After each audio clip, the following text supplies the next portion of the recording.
difficulties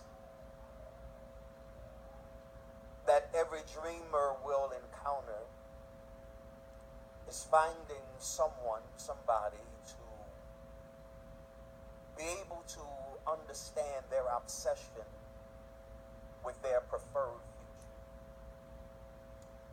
The challenge that every dreamer has is that it's disheartening when there's rarely anybody around you to understand the spiritual impressions God is making in your spirit.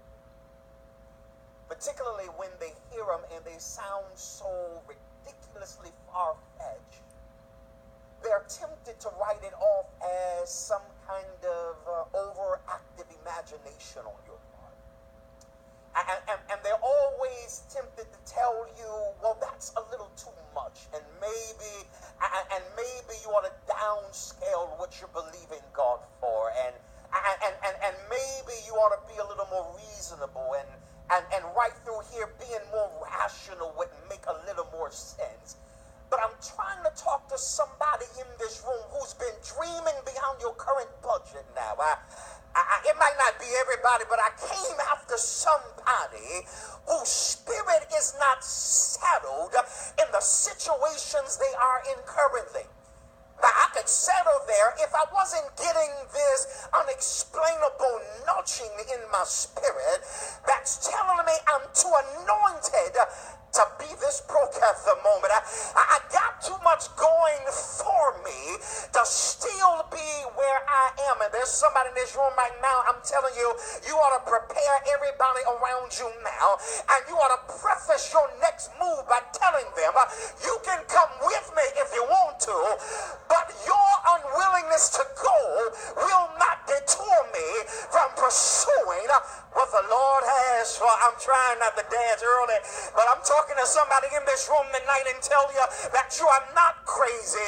You are not skirting the deep edge. In fact, God is looking for somebody that is ready to break from the confinements of their normalcy in order to receive the next level of what I got for you. I'm tired of trying to run with people that are basing what they can accomplish according to the check they make every 2 weeks. The devil is a liar. I'm looking for somebody whose dream is not dependent on resources. It's dependent on the revelation of what God has spoken. Lord, I need a church that'll give him praise right now. And this praise is telling everything in hell I'm dreaming in spite of every negative distraction.